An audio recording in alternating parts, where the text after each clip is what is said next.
ندیم ملک صاحب نے بھی ہمیں جوائن کیا ہے۔ بہت شکریہ ندیم ملک صاحب آپ کا۔ ندیم ملک صاحب کیا ایکسپیکٹ کر رہے ہیں، کیا فیصلہ ہو سکتا ہے؟ فیصلہ محفوظ کر لیا گیا ہے؟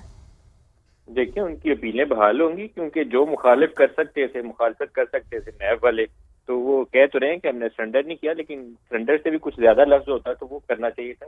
کمپلیٹ سبمیشن ہے نیب کی جانب سے۔ ان کا پروسیکیوٹر یا ان کے وکیل جو ہیں، جب وہ عدالت کے اندر درخواستیں دائر کرنے آئے تو اسی وقت کہہ رہے تھے کہ میں نے سن لی ہے ان کے دلائل، خود سے ہی کہہ رہے تھے میں نے ان کے دلائل سن لی، ہمیں کوئی اعتراض نہیں، آپ کر دیں۔ اس دن عدالت نے کہا کہ آپ اپنے چیف پروسیکیوٹر سے یا نیب سے ہدایات لے کر آ جائیں، ادروائز تو وہ تیار بیٹھے ہوئے ہیں کہ آپ کریں۔ تو میرا نہیں خیال ہے کہ کوئی رکاوٹ ہے اس وقت۔ نواز شریف کے ساتھ جو میرے خیال میں جو اسٹیٹ لیول کے اوپر مختلف اداروں کا رویہ ہے وہ ایسے ہی ہے کہ جیسے پرائم منسٹر ان ویٹنگ کے ساتھ رسپانس ہوتا ہے، تو وہ مل جائے گا راستہ۔ ایسے میں ندیم صاحب نواز شریف کا سیاسی مستقبل کیا دیکھ رہے ہیں؟ دیکھیے کہ سیاسی مستقبل میں ان کو راستہ یہاں سے کلیئر مل جائے گا۔ ایک معاملہ بھی ان کا اٹکنے والا ہے، وہ ہے ان کی نااہلی کا، اور وہ نااہلی کے معاملے میں میرا خیال ہے کہ گھوم پھر کے کیس جو ہے سپریم کورٹ کے سامنے جائے گا۔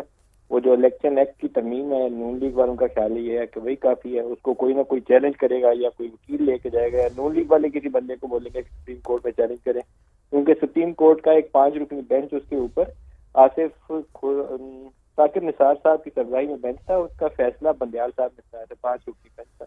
وہ ایک کیس ان کے آڑے آئے گا، اس کے اوپر اب کوئی لارجر بینچ بیٹھے گا جو اس کو دوبارہ سن کے فیصلے کی کوئی بھی تشریح کر دے 62(1)(f) کی، تو پھر ان کا حتمی طور پر راستہ کھل جائے گا الیکشن لڑنے کے لیے بھی اور دوبارہ پارلیمان کا حصہ بننے کے لیے۔ سر الیکشن کو 3 مہینے باقی ہیں، 3 مہینے سے پہلے یا 3 مہینے کے اندر معاملہ نمٹتا ہوا دکھائی دے رہا ہے آپ کو؟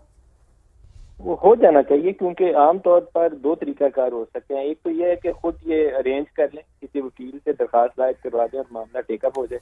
دوسرا یہ ہے کہ الیکشن کا پروسیس جب شروع ہوگا اور نامینیشن پیپر جیسے ہی یہ فائل کریں گے تو نامینیشن پیپر چیلنج ہوں گے، اور چیلنج ہو کر وہ معاملہ پھر جائے گا الٹیمیٹلی سپریم کورٹ کی۔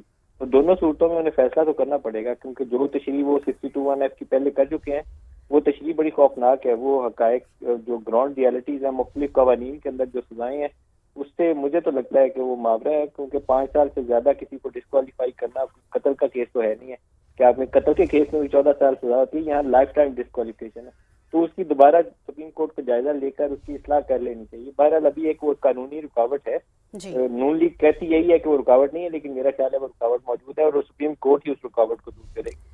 لیٹس سی اب آگے جا کے کیا ہوتا ہے، سب کو بے صبری سے انتظار ہے کہ فیصلہ کیا ہوگا۔ کچھ ہی دیر کے بعد فیصلہ سنا دیا جائے گا۔ اینکر پرسن منیف فاروق، سینئر اینکر پرسن ندیم ملک صاحب ہمارے ساتھ موجود تھے، اپنا تجزیہ پیش کر رہے تھے۔ العزیزیہ اور ایون فیلڈ ریفرنس میں اپیلوں کی بحالی کی درخواستوں پر اسلام آباد ہائی کورٹ میں سماعت جاری ہے۔ فیصلہ